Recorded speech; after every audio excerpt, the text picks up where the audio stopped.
Walt Disney acquires Lucasfilms, Lucas Games, pretty much anything that George Lucas owns, except for his life. Hey guys, what's up? Welcome to Chirag Talks, and as you can tell by the title, we're going to be talking about what Walt Disney just did right now. They acquired Lucasfilms and Lucas Games, the main two, mainly is what I want to be talking about. So, and along with, the whole announcement with Star Wars Episode VII. Now, my reaction to the whole this is a little bit the same way how I reacted with when Disney acquired Marvel. Because at that point in time, I was watching some of my cool shows like, Wolverine and the X-Men, The Spectacular Spider-Man, two of my main favorite shows. And then when that came in, Disney canceled Spectacular Spider-Man, and I was like, cliffhanger ending?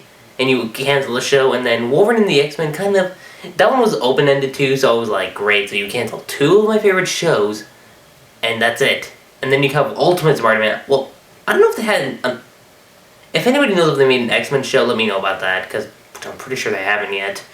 And now they've acquired Lucasfilms and Lucas Games.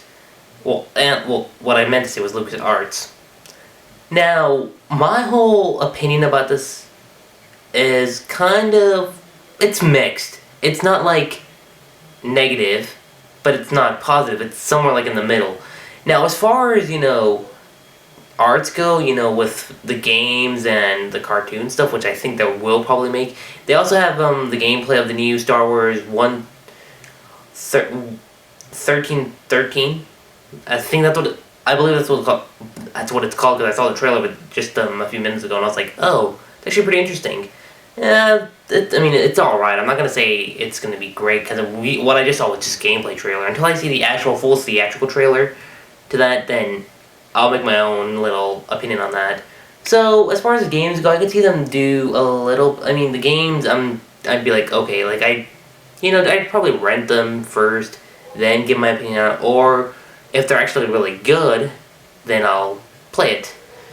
But as far as Lucasfilms go, as far as Episode VII, which is the main thing people have been talking about, because I've been noticing, it's either been negative, positive, or somewhere in the middle. That's where I am. I'm involved in the middle section. Because when I first started, I was like, really? They're actually going to make a seventh one now? And I heard Lucas said he didn't want to mess with the franchise, which was actually kind of a good thing.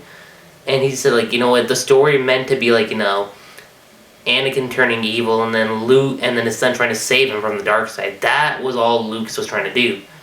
Even though he did kind of have the idea in the 90s that he did want to make a sequel trilogy, but he didn't want to because he was like, I have to explain how Darth Vader came to be, why he turned evil, all that stuff. So that was kind of understandable.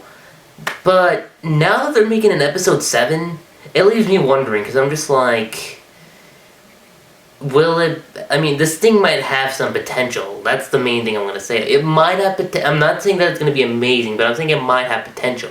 The fact that Disney is acquiring it, it's not... come on. You look at Sin City, and, that was on Disney's little track before... Trimax? No. Miramax? Yeah, that's what it's called, Miramax. When they had that, and then, until they got the license off of it, a couple years ago...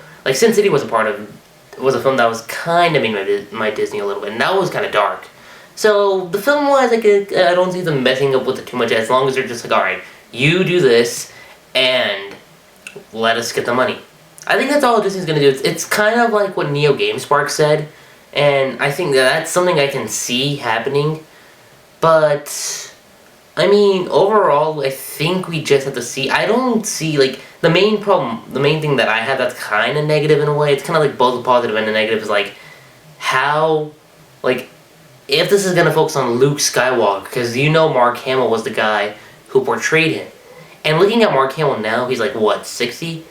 I don't really see him coming back, unless they have him, years after the 6th movie, then, okay, that could actually make sense, but... The thing is that we don't really know too much about Episode 7 other than the fact that it's announced. Probably by the time we get closer to its release date, which will be around 2015, and 2015 is kind of a big year because you have the sequel to the Avengers coming up, and you also have, what's it called, the supposed Justice League movie that Warner Bros. Has announced, And if you guys remember my Batman reboot thoughts, that little update I'm just gonna start a little quick not spoiler, but just a quick little update on that. The Batman reboot, they said they were gonna make it after the Justice League movie, so that could kind of work in a sense. I'm just like, okay, so the Batman reboot will come after the Justice League. That's kind of just like a rumor right now, but once that gets confirmed, I'll let you guys know about that. But overall, that's kind of all I have to say as far as, discussion goes on Walt Disney acquiring LucasArts, Lucas Games. And as far as the movie goes on Episode 7, we just have to wait and see how it is. If it's gonna be crap, then you guys know I'm not gonna go watch it. But if something good does come out of this, which, I mean, it's 50-50, let's be honest. We really don't know what potential Star Wars is gonna have yet until it comes out. But other than that, guys, I'm Chirag. Comment below, let me know what you guys think of this whole thing about, Star Wars Episode 7 as far as the games go. Like, what's your whole opinion on this? And guys, don't forget to subscribe to my channel. I'm Chirag, and I'll catch you guys later. Have a nice day.